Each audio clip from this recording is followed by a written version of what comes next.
انا اتحديت هاكر ان هو يخترق البرنامج بتاعي، او بمعنى تاني انا اتحديت مهندس سايبر سيكيورتي ان هو يحاول يخترق السيستم اللي انا عملته. بعد الفيديو اللي فات واللي طبعا كان فيه حرب في الكومنت، في اللي بينتقدني وفي اللي بيقول لي عاش، في اللي بيقول لي ان سهل جدا السيستم ده اي حد يقدر انه يخترقه. وبعد لما الفيديو وصل لمهندسين كبار قوي في السايبر سيكيورتي، في حد تواصل معايا على الخاص وقال لي السيستم بتاعك ده لعبه وممكن اي حد ان هو يخترقه. وما قاليش كده بالمعنى الحرفي يعني، بس ده كان معنى كلامه. قلت له تمام، الكلام سهل، وبعت له نسخه من الابلكيشن. بس قبل ما ابعت له نسخه من الابلكيشن كان في شويه شغل كنت عملته على السيستم وعلى نظام الحمايه فيه. هو فاكر ان هو يفتح السيستم حاليا هيلاقي كود جافا سكريبت عادي خالص، بس اللي هو ما يعرفوش ان انا حرفيا حرقت السورس كود كله. انا استخدمت تقنيه نيتف في 8 بايت كود علشان اقدر ان انا اشفر كل الاكواد الخاصه بالسورس كود واحولها للغه الاله. فدلوقتي حرفيا هو لو فتح السورس كود هيلاقيه عباره عن طلاسم، وبكده يبقى صعب جدا ان هو يفك تشفيره. طيب هو جامد قوي وفك تشفيره، انا عملت هاردوير باندنج جامد قوي وكمان معقد جدا. تعال اقول لك انا عملت ايه. البرنامج بيقرا السيريال بتاع المذر بورد او الاي دي بتاع المذر بورد، وطبعا ده اللي موجود على البايوس، وكمان بيقرا الاي دي بتاع الهارد درايف.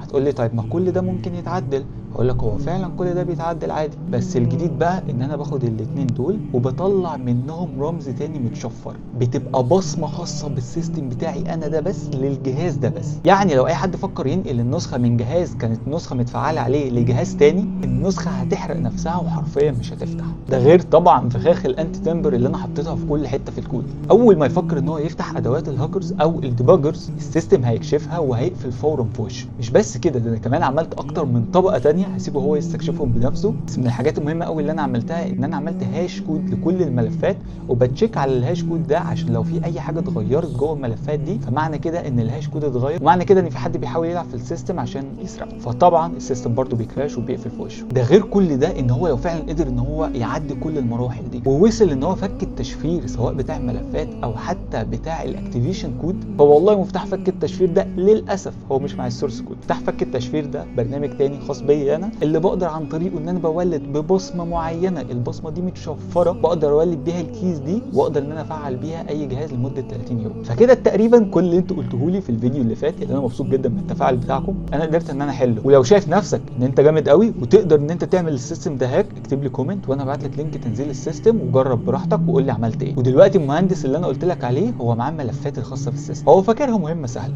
بس هي مش سهله قوي. تفتكروا مين اللي هيكسب؟ علم السايبر سيكيورتي بتاعه ولا الحمايه المعقده اللي انا بنيتها؟ النتيجه هتنزل في الفيديوهات اللي جايه، فما تنساش تعمل فولو ولايك علشان تشوف بنفسك مين اللي هيكسب. وان شاء الله على اليوتيوب هينزل فيديو طويل هيكون بيوثق كل حاجه في التجربه دي. اكتب توقعك تحت واعمل فولو علشان ما تفوتكش الخناقه دي، وخليك دايما عارف ان انا ما بقولش ان في سيستم امن 100%، احنا على قد ما بنقدر بنحاول نامنه ونصعب الموضوع.